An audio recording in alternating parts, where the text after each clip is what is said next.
Good afternoon, ladies and gentlemen. Thanks so much for joining us. This is Daniel Estulin. Welcome to Estulin Media. My guest today is Brook Urick. Is that how you pronounce your last name? Urick.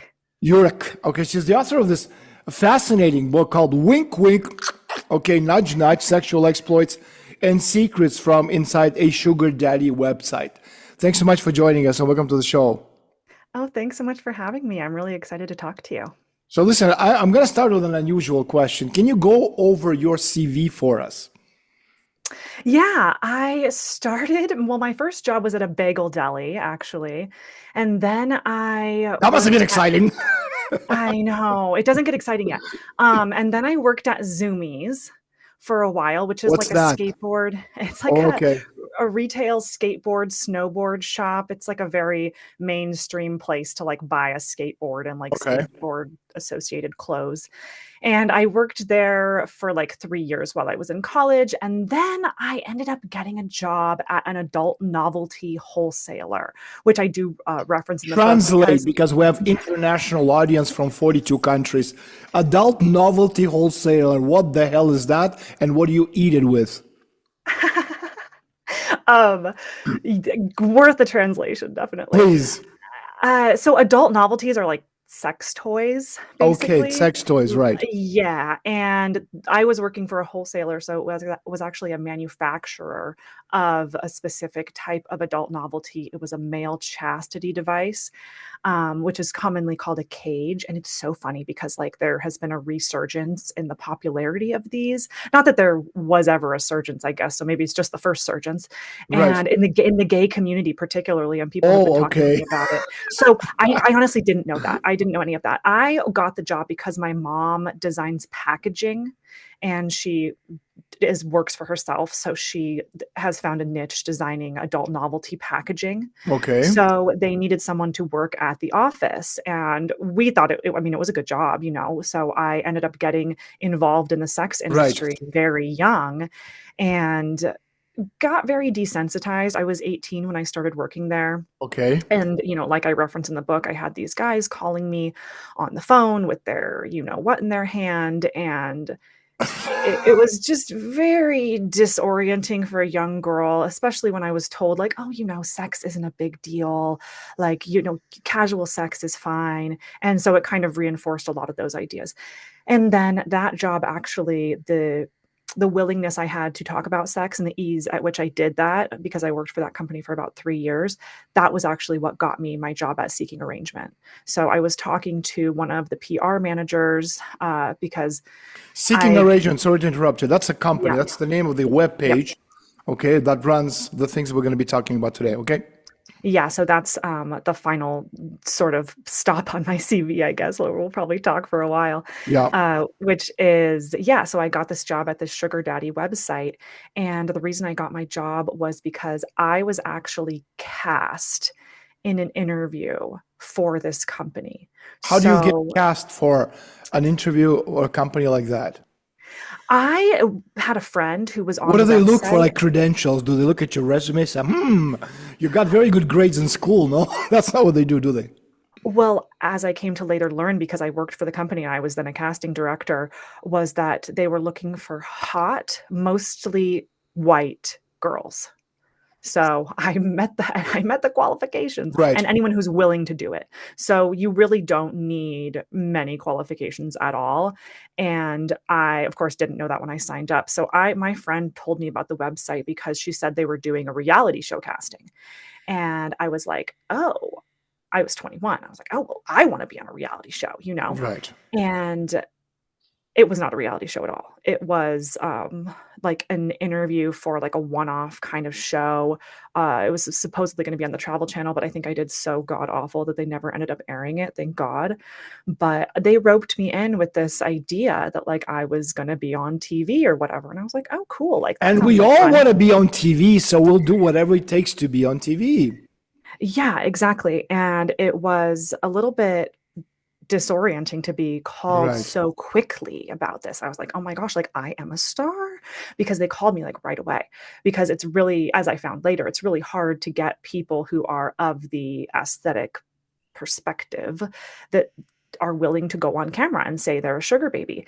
And I just like didn't think a lot of it because of course my background in the sex industry, but also I live in Las Vegas and I was already doing that sort of. I was hanging out with older guys, going to clubs, getting that they would pay for dinner. They'd slip me a few hundreds for the craps table. Like it was, I was 20, I had just turned 21. So it was really all not so far off that I would then, just meet rich guys that would give me Right. money and I would just go party with them and I would be a reality star, like that just really didn't seem so far off for me. So when I did my first original interview, um, I guess the a guy, the PR manager at the time, thought that I had the right look for a photo shoot. And so I ended up doing this stock photography photo shoot for this god awful app called Carrot Dating that they had launched back in 2013. And it was like there were so many spin-offs of Seeking Arrangement because he was trying to diversify and like I guess make things more vanilla in a certain context. But Carrot Dating was about bribing people for a date with gifts.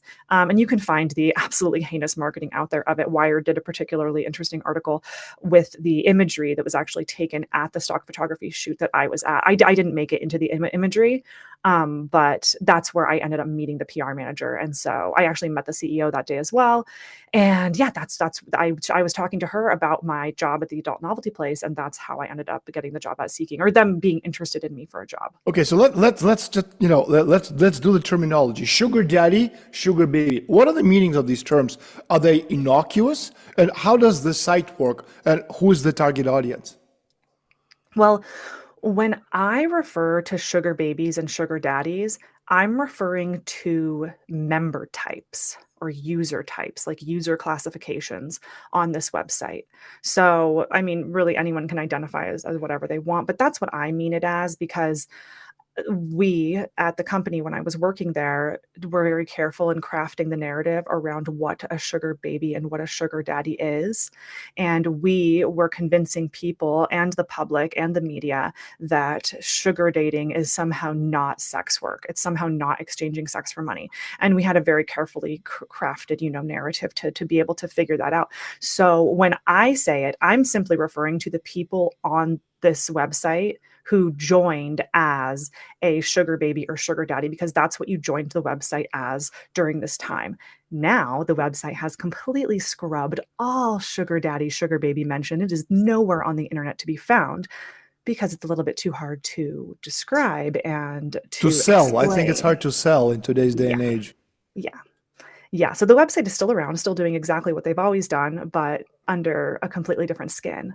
So that's, I mean, one of the reasons that I'm out here talking about it because people don't know that it's going on as much anymore because it's not in the media so much because I don't think they need media anymore. So back to your question, which is like, I think what you were trying to get at is who are these people? Like who is Well, joining just to this understand, website? like sugar daddy is a guy obviously who has money who's going to pay for whatever it is, to have sex Oh, with somebody. sorry, sorry to cut you off. I was like, oh no, no, no. A sugar daddy does not have money. That is not the Oh, so case they're at actually all. poor. They get to have sex for free. That's most of the time what's going on. Because I mean, if you think about supply and demand, like there are not enough rich men to go around, and most That's a very rich men good point. Yeah. do not need a website to find someone to give money to. It's not hard. So the website works as an agency for people who are willing to pay for sex and people who are willing to be paid for sex. Whether or not those people see themselves as sex workers or exchanging in sex for money or solicitation or whatever, that's besides the point. But that's what the website is filled with people who either want to tell, like a sugar daddy member might tell someone that he does want to pay for sex. And I mean, maybe he will, maybe he won't, or maybe he uses the marketing to get young girls to sleep with him. And then, on the other side, the sugar babies are usually young college student age typed people. And most of the time they're vulnerable. They come from impoverished backgrounds, maybe don't have a lot of money. I'm not saying that's every single person on the site. I'm saying the majority of people on the site are financially in need of money, or they just want to live a better lifestyle. And I mean, especially in this economy, that's a very shiny and desirable lifestyle. And they lead you to believe that you can attain that lifestyle if you join this website. And I mean, that's the problem, right? Is like, I'm not here to judge like what happens between two people. I think like people can set themselves up for whatever they want. But the problem here is that they don't set themselves up. The website sets them up. And a lot of time for a lot of heartache and So terrible it's experiences. predatory, obviously. Yes. Where do filthy rich go for sex? Well, they sometimes they do go to seeking arrangement. I'm not When saying I that they say never. filthy rich, I'm talking about people who have billions of dollars. Yeah, and I've heard of, lots of people who have met very rich men on Seeking. Like, I'm not to say there's not a lot of them on there. There certainly are. But in my anecdotal experience, usually the ones who are procuring the girls are not the very rich people, because the very rich, the billionaires, the top class of people, they don't necessarily want to get their hands dirty. So they have someone else do that for them. And that's where like the trafficking is comes in, because if one man is procuring women from a website to then transport them somewhere and have them paid for sex, that's trafficking. And it leaves them in very, precarious situations that can sometimes be dangerous. What's the difference between a cheap whore and a high-priced call girl? Having the courage to charge more. But how much more? Because I've heard that, for example, World Economic Forum, they have their annual meetings, and some of these girls, what were charging something like $10,000, $15,000 a night. I mean, Yeah, what do you do? What you did tell me in an email, I can ask you anything I want. So of my course. question is, what is it that you do? Okay, I mean, we've been around the block. What is it that you do for $15,000 that somebody who does it for free wouldn't be able to or can't do? That's an absolutely valid and fantastic question. And I might not have known how to answer it back to when I worked there, but now I certainly do, because of the world of OnlyFans and the prolific porn culture, and like the girl that slept with 100 guys. Like, it's just in media Christ, yeah, so you saw much. that, right? I Yeah, mean, that was it was like really sad. But it's a topic of conversation, and like follow some of these girls, and I think it's the ones who have content out there of themselves, like the porn stars, the OF models. They are the ones who are able to charge such a high rate, because it's the illusion of these men actually get to sleep with this star and this girl, and then they get to go back and watch her content and remember how they actually slept with her. So I think that is really what gets those high ticket prices. But also, I know that the women who are willing to put up with a lot are usually the ones who are elevated. So whether that's like sexual deviance, like orgies and stuff like that, like they're willing to be a Ghislaine Maxwell of sorts and like rope people into this type of lifestyle, they're usually elevated. The ones that don't hold men accountable for bad behavior, so like whether it's emotional abuse or neglect or whatever, it's like the man has to be allowed to do whatever the heck he wants. because I And was the going to woman, ask you, what does a $15,000 blowjob look like? I mean, I don't know personally, but I would imagine that it doesn't start out that high usually, unless it is a star of some kind, like they have some sort of following. It doesn't start out that high. It's usually built upon. And most of the time, if you're getting that much, it's for several hours of time. So like an overnight or for like a long Again, day. World Economic Forum, that's $15,000 for a night. Yeah. 15,000. And the last one, I'm not sure if you've heard about this. They actually had so many men, mostly also women, but for the most part it's men who attend these very secretive private meetings, that they had to bring in girls from other countries, like from Ukraine, from Russia, from Czech Republic, from wherever, because they had no girls left. They were all out of stock, so to speak, if you can imagine that. That's $15,000 a day. Yeah, and I think, what they're really doing, the girls are really doing is making it believable and actually pretending that you like that man and that you really truly are enjoying the sex and you want to have sex with that man. It's an acting gig most of the time, because Otherwise, they wouldn't be having sex with So him. let me ask you this on a personal, because you did, I mean, again, I'm very, very careful because I don't want to tread on your privacy, but I am kind of curious. You do talk about it in the book. And, one thing about your book, I found myself really pulling for you in this book. Like Thank you. I wanted to, I wanted for you to get your just reward, whether it's money, whether it's satisfaction, whether it's peace of mind. And so I hated it when you were mistreated and abused, lied to, taken for granted, but by these filthy, they're not men, they're predators. And at times I really felt bad for you. So indignation, I think, on an emotional level, for how miserable and filthy these individuals are. But again, I don't think this is new. I mean, sex has been around since, we have been around. But the thing is that how much of a toll does it take on you personally or in general on these women? And it doesn't matter. Maybe it takes a lesser toll if somebody fucks you for $15,000, or maybe it doesn't. So how much toll does this take on you emotionally, spiritually, physically? You just mentioned a girl who slept with 100 guys and then she repented. But, let's leave her there. Let's talk about you. How, you personally, and what about others who charge a lot of money? Does it make it, more palatable for them, or it's the same thing? In the end, you take a shower, you say, this was so filthy. It's a good question, and I think it's based on the person and how well they are able to dissociate from their body and from their emotions.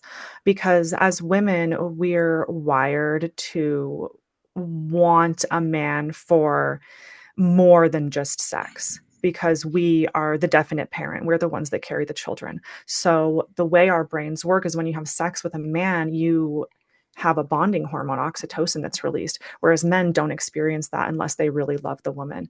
And when a woman has sex with a man, whether she wants to or not, she is becoming bonded to him.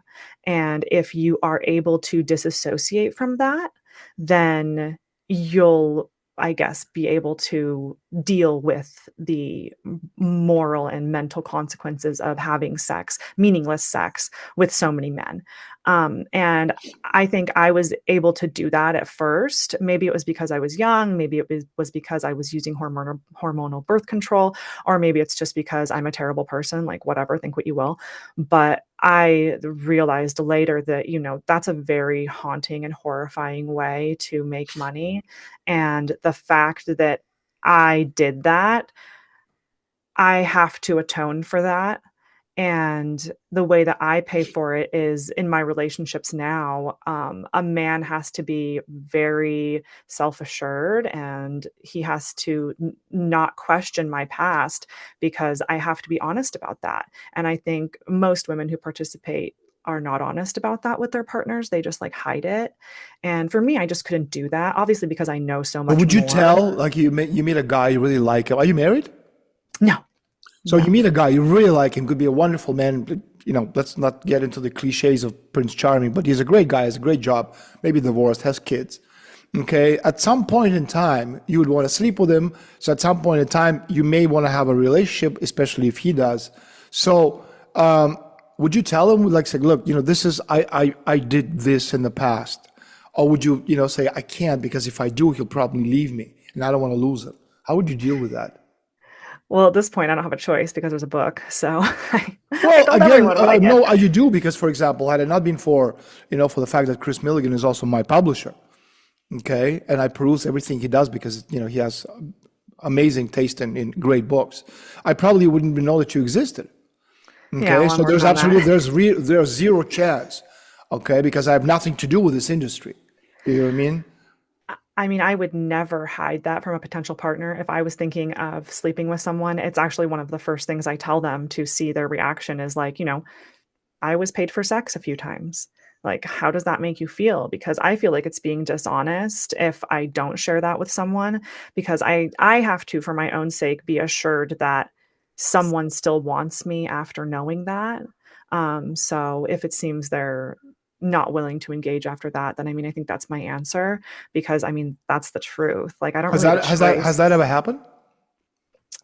Um, I yeah, I mean, I'm dating someone now currently, so it. I think was a bit difficult for him to kind of think about. So he just chooses like not to think about that part of it. And I respect that because I don't want to think about him with other women either. Like it's not really what I want to chat about over dinner. Right. So I mean I think he respects like my privacy and I respect my partner's privacy, but I do have to be honest about that. So I mean I think there would be men, but I just like I'm so careful about the men that I choose to like let into my life. So like, no, it hasn't been a problem for me just because like there have been so few men that I've actually let in. Men have a tendency to make the assumption that sex itself is a need, regardless of who or what it comes from. And women have a tendency to assume that that sex can only be a form of intimacy, a form of love. And both of these, I think, are wrong, and they both get a lot of people into trouble in their relationships. But again, I think to explain why, we need to exploit or explain psychological needs. So psychologists, for example, have studied a number of psychological needs, but you can really narrow them down to 4 fundamental needs: security, self-esteem, autonomy, and also connection. And so, for example, to be happy, stable people. Okay, we need to meet all 4 of these needs consistently. And if we're not meeting these needs, and then our minds will actually begin to rationalize ways to get them met, even at the expense of our physical or mental health. And if one is never able to, let's say, to meet their needs for esteem, they will become chronically depressed and sometimes commit suicide. If one never meets their need of autonomy, for example, they will fall into the state of codependence or learned helplessness. So do you think sex is a strategy we use to meet our psychological needs and not a need itself? That's a very interesting point. And yeah, I think it is for both sides in different ways. Because I mean, for men, I do think it is a physical need. I think, or maybe not a physical need, but the way that their like physical desire to reproduce, the way that their body informs their mind of that is different, fundamentally different, right, for men and women, because men can have many, many children and women can only have so many children. 1 per year. Yeah, like it's a very finite amount. It's funny, I just made a YouTube video about this too, and like kind of my rationale for how people are behaving and dating these days, which is that the women a lot of times are holding out on the sex. But the men can easily get sex from other women because not all women are holding out. So it's kind of like changed the power dynamic, and some women are using it that way, but they want resources. Well, remember what all these feminists said after Trump was elected?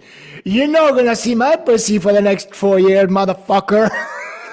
I know, it's so funny, the irony in that, it's like 4B, the 4B movement of like women like refusing to have sex or whatever. It's like you don't realize that like that's actually what they want, is they want women to not be so hypersexualized, and they think that femininity is toxic to a certain extent, which I fully believe. Like it's super easy to recognize male toxicity or masculine, toxicity, but when it's female, everyone's just like, oh, girl power, way to go. And it's like, no, like overt Right. sexuality is not a good thing. Like, I don't think it's a good thing. There's no evidence that celibacy, for example, or asexuality is actually physically or psychologically unhealthy. You don't die from not having enough sex. In fact, there are many health risks because of sex. And you can even argue that there are psychological health benefits from not having sex. Now, I'm not saying we shouldn't have sex. I think I'm like the last person who would argue against that. In fact, sex is wonderful. It's awesome. It makes us happier and healthier people. I'm simply pointing out that it's not a biological or psychological need, but simply another drive. But on the other, yeah. Oh, sorry. Right. I was just going to say, yeah, I think the drive point is really important, because maybe it's not the sex that we need, but it's our body's desire and drive to further the human species, because like that's what we're designed and engineered to do. That desire informs our motives and our mind and what we act on. So, I mean, they're just so closely tied. It's hard to say like, oh, it's a need or a drive. It's like, I mean, it's very similar. On the other hand, if you think about it, like if psychological needs go unmet for long periods of time, it will absolutely fuck us up physically and psychologically. because Yeah, people totally. develop neuroses, addictions, even delusions to get their needs met. And research shows that social isolation is more harmful than alcoholism, for example, or smoking. And depression and stress, they're related with all sorts of these terrible physical issues, which is one of the reasons I asked you. So you have sex with these people, they fuck you, okay? You're like, numb because, again, reading some of the descriptions. I mean, you slept with some sleazy, disgusting, I don't want to call them human beings because they're anything but that, okay? Then you have a shower, you try to forget about these people. Okay, it's one thing the guy pays you $15,000, and he was sleazy. He smelled awful. He had a tiny little dick. I couldn't even feel him. But in any case, I got $15,000 out of it. There was, I got something out of this thing. But as you said, most of the times, they screw you, like literally and physically and metaphorically. They don't pay for what you get. They pay, a pittance. Okay. Yeah, and that's really hard to wrap your mind around when you're so young. And, a lot of the people on the website are destitute and they don't have their basic needs met. And a lot of times they're trying to live lives they can't afford because of whatever reason. And I think that leads them to value the money over their health and sanity. And also kind of trains people to react a certain way to men in power, which then, gives them more power and makes them more likely to engage in poor behavior, especially towards women, because they think that it's okay because the women in their life allow them to do that. A lot of times because the women in their lives are being paid. So they are more likely to allow that kind of bad behavior. So I think it's just kind of like a cycle that has escalated to a point that is really terrifying right now, honestly. I think the idea of sex as a kind of a strategy to meet psychological needs sounds weird to many because sex is also a physiological drive, like eating, for example, or sleeping. But unlike eating or sleeping, you can go your entire life without sex and not be, any worse off for it. Yeah, I mean, yes and no. I I'm think not saying not to have sex. no, I think I think it's hard to make a broad statement like that because people's desires are so different. And I think the experiences are as varied as people. So I think for some people, I mean, it also goes back to like having an untrained mind because a lot of like the more primal guys, they tell themselves that it is a need, that I feel so much better after I jerk it or whatever. And then that becomes a reality. And then there are some men that are like, no, like I'm more driven and I have more mental acuity when I hold out and when I don't jerk it. So it's like whatever you tell yourself and you believe becomes true. So I think that that's part of the problem too. And that's for women as well, is a lot of them tell themselves that they have a need for sex and like they have an itch and they need to scratch it.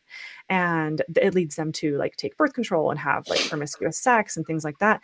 And maybe I was younger and that's why I felt differently. But as I'm like looking back on how I used to feel and how I used to be promiscuous, that wasn't for me. Like that didn't benefit me. It never did. It only benefited the men because I was left without a partner, feeling ashamed, feeling stupid, feeling like that man doesn't really like me and doesn't really care about me. And that hurt me. But I was kind of conditioned from a young age to kind of not only block that out, but because I was on birth control and because of the social um, stigma, but like in a positive way of overly sexualized women. Like, I mean, I grew up watching television where the overly sexualized characters got all the attention, got all the guys, got everything they Right. wanted. And so that's what I believed. Like, I thought that that was good. And I thought that getting attention from men in this way was behooving me and was benefiting me. And it wasn't until years later looking back that I But you was figured it out. like, ew, like I don't want attention from those men. Like, yuck. And now I'm so much different. Like I'm overtly non-sexual. Like I don't want to dress I'm like that. surprised, but I'm surprised by some of the comments because again, I've watched some of the interviews and some of the comments from people, and they're so stupid. They're so simple. It's like Yeah, that's humans. true. Well, they are. It's like, oh, blah, blah, blah, blah. Who the hell are you to tell me what to do? That said, I think humans have evolved a psychological system of emotional attachment. Because one of the things in your book, it's like there was this yearning to find someone, true blue, someone you could really love. But again, you can't find them because these people are sleazy as fuck. Okay, but there is, we have evolved as organisms this psychological system of emotional attachment. And again, it starts with a child to its parents, and assuming that our parents don't fuck up too much. That attachment moves beyond our parents and into some, not all, of our sexual partners. Okay, and this is, again, I think this is very important. And so, while sex is absolutely a physiological function, and in some ways, it's no different than eating, for example. Evolution has intertwined our drive for sex.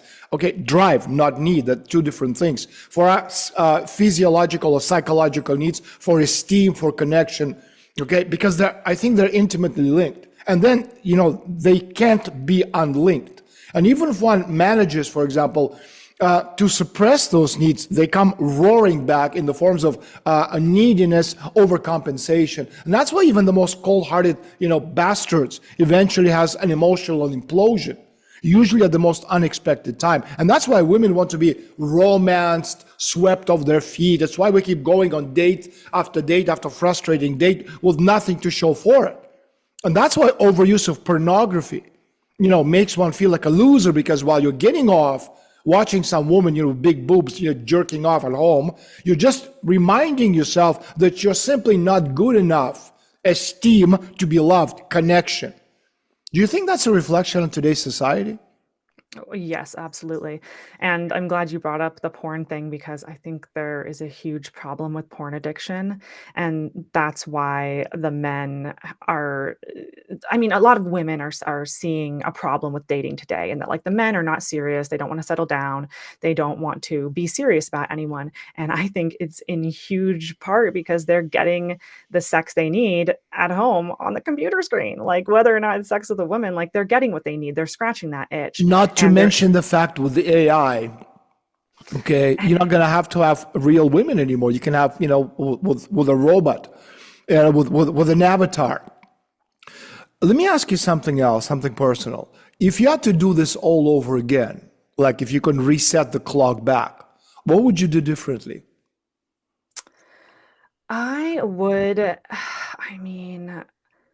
joining the website in the first place, I think was the moment my like morality broke a little, because you kind of do, you always know a little bit of something is like not quite right. But I think more listening to that intuition of, this is not quite right. And the problem with the fact that the website exists in the first place is that it leads people to believe that it's legal. And well, maybe it's not quite right, but it's just like, it's this moral gray area.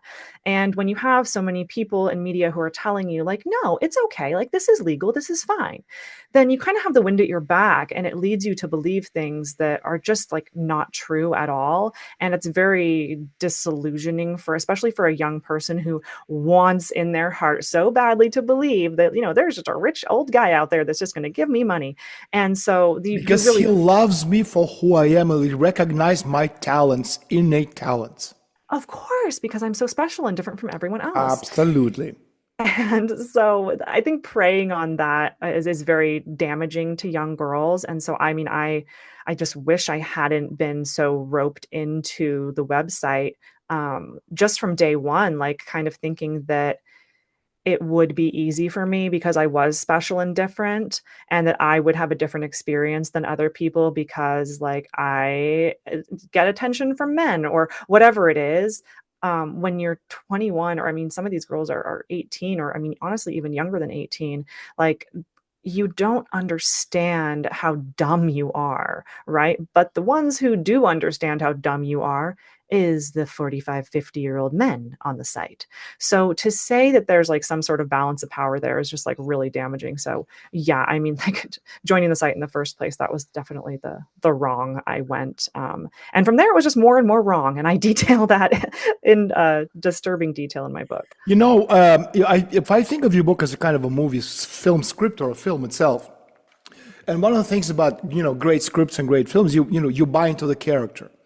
Okay, so I bought into your character. In other words, like I said before, I really wanted you to succeed. I wanted you to, after all these, scummy, disgusting characters, okay, that screwed you metaphorically and physically, to actually find somebody who was really nice, who, somebody who you could fall in love with. Okay, I know it's a stupid kind of thing. And again, you're talking to the guy who was a doctor in political science. What do I have to do with this world? But the point is, if if your life is a film script, okay, where in the movie would you be right now? on the healing journey for sure. And I feel like I was sort of a villain for a long time, and hopefully that came through in the book as I wanted people to see what a villain I was and that, Actually, it didn't. It's if anything, and again, it's a girl who has starry-eyed girl who has absolutely no idea what the real world is like, gets herself into this horrible mess. And the fact that you're alive, that's a miracle in itself, because as you know, a lot of these girls end up dead. That's true. Yeah, and that's one thing that I tell people when they come to me and they say, "Oh, well, I feel so bad for you. Like I just feel like sympathy for you for everything that you've been through," which is along the lines of what you're saying. And that was actually an unintended It's not consequence of sympathy. the In my book. case, it's empathy. Yeah, so along the lines. And I didn't really anticipate that. Like, I honestly thought that my experience was as good as it could have gone in some cases. Like, it could have just been so much worse, like you're saying, and for so many people, it was so much worse.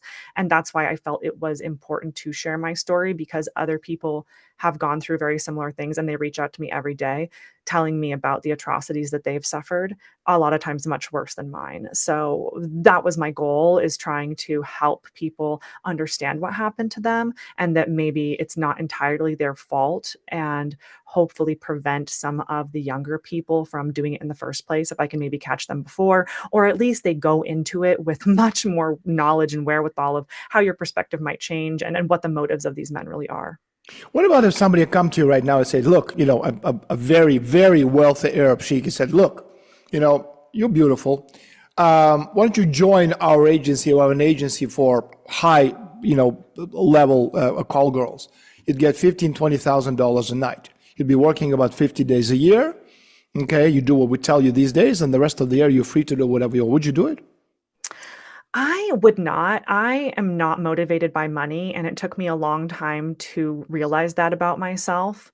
I chased money for a long time, and then when I got it, I just realized I was empty and unhappy with it, and I'm much more happy and content with myself when I'm like not making a lot of money. Like, I mean, I aspire to like make money from the book, and like I have lots of other plans, but that's because I'm passionate about it, and I truly believe in what I'm saying.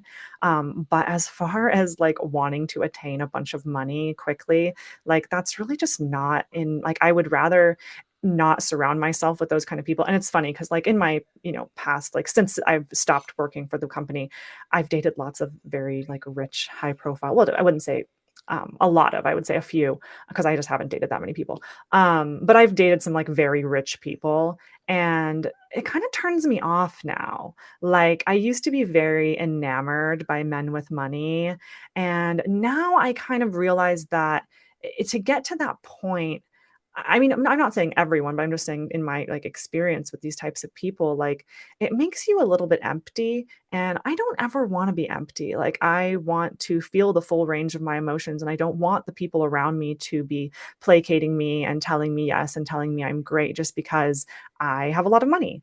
So I don't know. It's my perspective has definitely shifted on lots of money. There's a line in your book which I loved. You said, like Charlie Sheen once said, he doesn't pay them to come.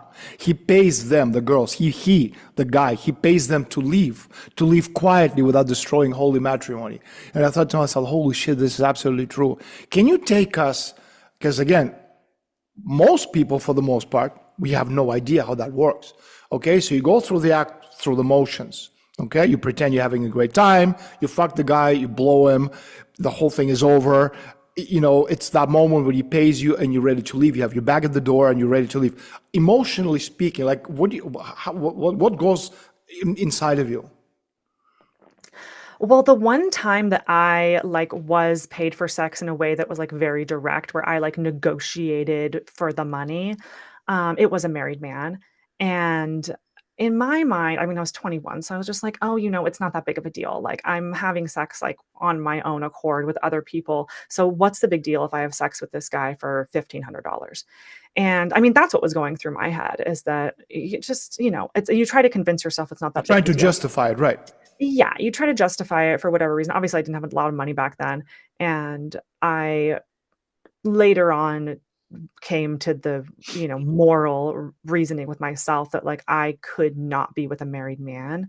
I didn't want to do that. So it was kind of like a boundary that I set, that I wouldn't go out with anyone that was married, just because it felt so yucky to me to be on the other side of it. Because I was cheated on when I was in college. My boyfriend at the time had another girlfriend entirely. And just like finding out about that, like, and he was just my boyfriend, So when I kind of replayed that in my head, even at that young age, I decided that I wasn't going to be able to do that with the married men, which is ironic because I later ended up like falling for a married man who told me he was getting separated. So, How many times have we heard that story before? I love you, baby. You're the one. I'm going to leave my wife. Just give me a couple of weeks to settle things. Of course, sweetheart.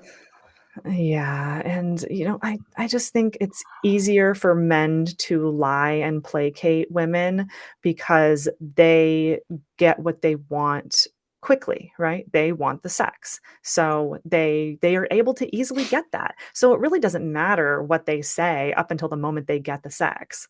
Like they can do whatever they want because they don't have Which the is same what I was connection. asking you earlier. So you get Yeah. this, you fuck, the thing is over. He pays you money, okay, and you're leaving. How do you feel inside as you're walking out that door with your back? Relief, it's done. He didn't kill me. He didn't harm me. He didn't beat me. I fucked him. I got the money and I'm out of it. And that's it. I'm going to forget about this whole thing. What goes through your mind?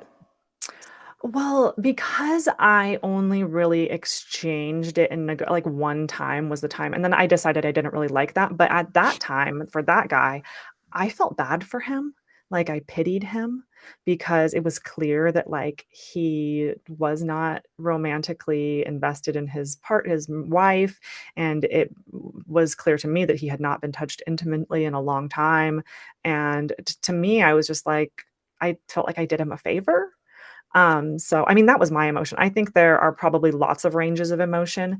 And because that was like so complex for me to deal with that, after that time, I decided I wasn't going to be like negotiating straight up anymore. And I wasn't going to be with married men anymore, just because I thought it was yucky to me. Like I didn't like it. So Let I me, was more looking for like a rich boyfriend. And I think that's what a lot of the girls kind of look for. And they kind of think they're getting that, and they get the money, and then right, it's maybe not for the sex, but they're satisfied with the money and they didn't really have to negotiate for it. And that's right, kind of what I fell into, which is I think what a lot of it is there isn't right. like, and that's why they a lot of times don't think they're engaging in sex work, because that conversation isn't had. Like the girl just has sex with him and then he just gives her $2,000 and she's satisfied with that. And no one had to make any negotiations. No one had to say anything, but they know the next time they're getting together, there will be sex and then there will be money. So I don't know. Like I'm not here to pick apart these No, I relationships. understand that. Nor am I Yeah. asking you to do Yeah. that. Let me ask you something else. Contempt or pity? What do you feel for these people? You just mentioned the guy obviously not getting love from his wife, whatever reason that may be, whatever it is. Okay, after you go again, you only work not only as a sex worker or whatever you want to call this for this side as a sugar baby, but also you're the person in charge of advertising and so many other things in the agency. So, but how does a woman feel in these situations? Contempt for the guy or pity? It depends on the guy, because there are so many different types of people who seek out a sex worker. And that particular guy, I mean, he really did give me money, and he was like honestly a pretty decent guy. And like I think he actually gave me money later on too. I think he sent me money a couple times after that, just like because I talked to him on the phone or whatever. Not that I ever saw him again. But I told him I needed money, and so he sent me like $500 or something. And so I mean, for that guy, I mean, he's like generally like a quote, what I would call quote a good one on the site. Granted, he's married, he's cheating on his wife, he's not a good guy in other ways, but to how he treated me, I mean, that's fine. That is not the case for most of the men on the site. I would say most of the men are using it to discreetly like pay low amounts, or to lie and say they are going to pay and then not pay, or get some it's into like some other nefarious act. I mean, it's just most of the guys are not those type of like good guys. Like I mean, I would say that's maybe like 5 or 10% is like Let in me my ask you experience. something else. You know the industry. Let's talk about Donald Trump. I'm not asking you whether it's Republican or Democrat. That's the point.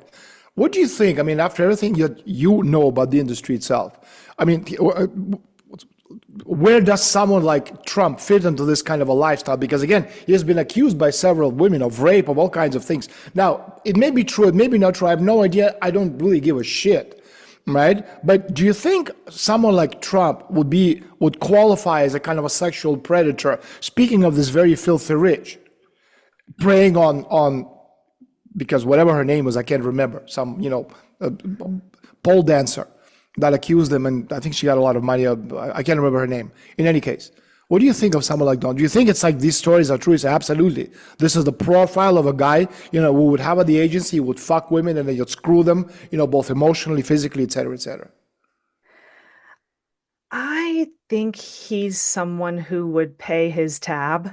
So it's difficult to say whether or not he's the type of person that would do that. I would say no. Like generally, I don't think he's the type of person I'm talking about because he does have money and he is able to pay people off. So I mean that's acting like a bit of a dick in that case is just sort of a symptom of like having a lot of money.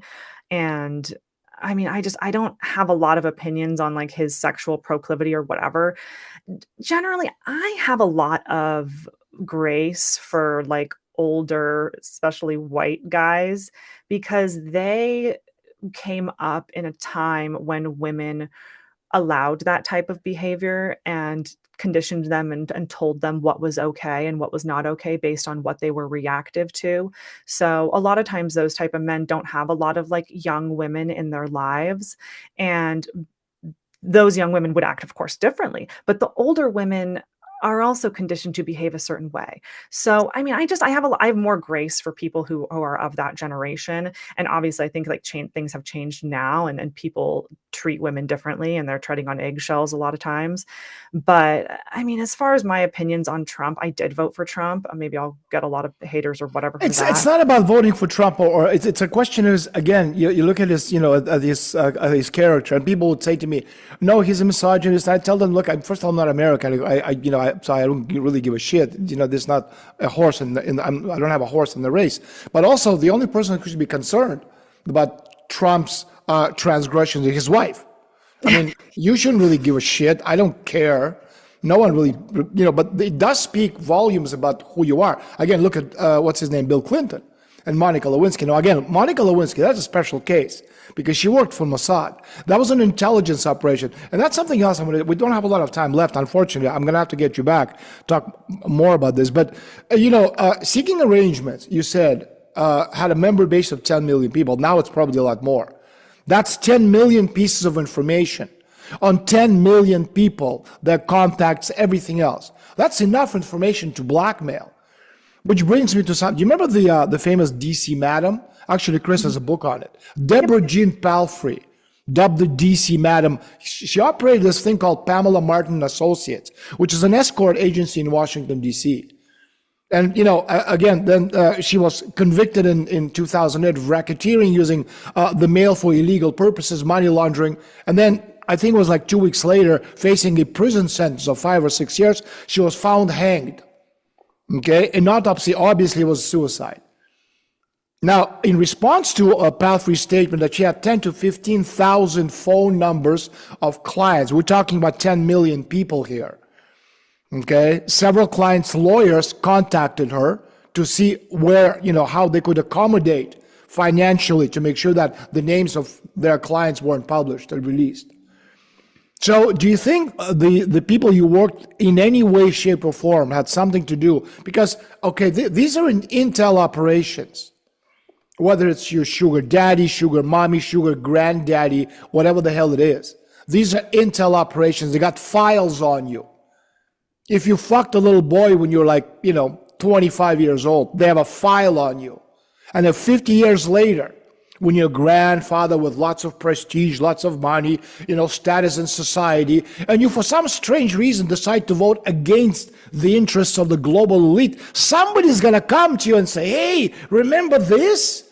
And of course you don't remember because it happened 50 years ago when a drunken stupor, you fucked an 8-year-old boy. But they do. And so, do you think, has that ever crossed your mind that seeking arrangements was a honeypot of intel operations with a member base of at least 10 million people. I do believe that. I believe that both through anecdotal evidence that I've heard and also through, I guess, the public media, what's publicly available. And, it's unfortunate because, like, to be a great politician, you don't have to be a great person, right? I You don't can be a think, piece of shit for the most part. Look at Bill I, Clinton. yeah, I don't think the two are correlated, but No, unfortunately, I do know that, or I do believe that many political talents and people who actually want to do good are compromised in this way. absolutely compromised. Yeah, and it's interesting that, the Diddy stuff is happening now, and like he's Yeah, alleged what's your trying take on to. this? I was going to ask you, what's your take on Oh this? yeah. Um, I think it's very interesting that I of course had no idea when I released the book that the Diddy stuff would be coming out now, and the Abercrombie and Fitch CEO. And it's very interesting because, like, these blackmail operations are nothing new, right? It's like Whitney Webb's book, of course, One Nation Under Blackmail, who's another Right. one of our publishers, Yep. authors. And she details that everything is run on blackmail, and I think that's how the Diddy operation was run. It seems to be that's some of what was going on with the Abercrombie and Fitch allegations, is that they were using this content, blackmailing people into doing what they wanted. And it's interesting that those stories they happened, and then Jeffrey Epstein, of course, is another example of that. But these things happened 20 years ago. A lot of this has happened a long time ago, because back then you did need status and celebrity enterprise and connections. You needed all of this to conduct these elite blackmail operations. But now you don't need any of that, because you have seeking arrangement, where you can find girls who are younger and younger, and the website is entirely anonymous. So there would be no proof of anyone on there, because it's intentionally entirely anonymous. And that anonymity is to protect the predators from exactly what they're doing. So I don't know who was on the website or who is on the website. And I mean, really, nobody knows. And that's a huge Well, problem, because somebody there's no knows, account well, there's obviously. well, there's no accountability, though. So you can have an account that is completely anonymous. You use a VPN, you whatever it is, like, no, nobody knows who is behind that account unless you go and meet that person who set you up. And even then, it might not even be that person behind the account. They might be using it as an agency for someone else. Right. So there really is absolutely no accountability. And anecdotally, I have heard of it being used for these sort of There's operations. absolutely no doubt. If you tell me that, 6 years ago it was 10 million and now it's 20, 30, 40, and the guy was the CEO, whose name we don't know because you don't reveal his name in the book, but if he's a billionaire, you don't become a billionaire unless you're in somebody's pocket. It's really that. There's no such thing as a self-made billionaire. It doesn't exist. If you believe in that, you believe in fairy tales and fairies, in Snow White, in Abominable Snowman, although some people actually do, etc., etc., etc. Yeah, that is a whisper that I heard, and I don't know if it's true or not, but I do know that time and time again, this website is in the media. In the Matt Gaetz case, it's proven time and time again That's exactly funny you what should is going mention on. Gates. And yet the website still exists. And not only that, there are like nonprofits like the National Center on Sexual Exploitation who are actually, like, out there doing the work, trying to expose this website Right. and trying to inform people of what's really going on, and telling the DOJ to investigate this. There are just all And of they're these not they're alarm not bells. doing it. They're not. Let me ask you this. We have about 2 minutes left. What was Gates? He was blackmailed with what?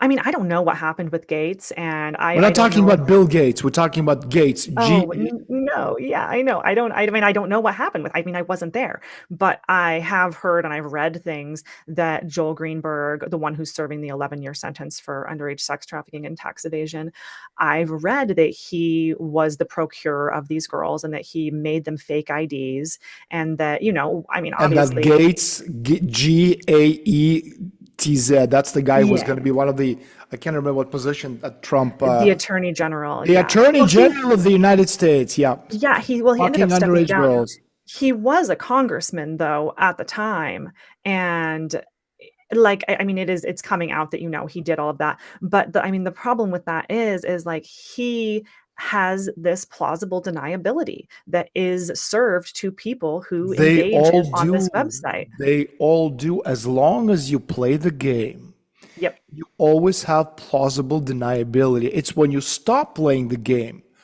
okay? And in this particular case, somebody came to me and said, hey, we have this stuff and we know it's true. And tomorrow, unless you say I'm not going to be, running for the position, you're tired and you want to spend more time with your family, Washington Post is going to post it on the front page of their newspaper, this investigative report, which they're going to get Pulitzer for next year. Okay? Showing the entire world what a bad boy you are. You don't want that, do you? And that's how it works. Brook, we're out of time. I'm going to get you back in a couple of months. I hope your book does well. Before we go, how can we follow your work? Where can you buy your book? What else do you want to promote? Thanks for that. My book is on Audible right now. It's called Wink, Wink, Nudge, Nudge. I'm Brook Urick again. And I mean, you can buy it on Amazon or barnesandnoble.com or wherever. You can find me on YouTube at Brook Urick Says, or on my other socials at Brook Urick. And I'm trying to be current and making new content about like what I think is going on. Because the book it takes place from 2013 to 2018. And I think a lot of those same patterns are repeating now. So I'm trying to like inform people of what I think now and like how things have changed as well. Thanks so much for joining us. I'm going to get you back. Yeah, thank you so much for having me. It was great. Likewise. Bye.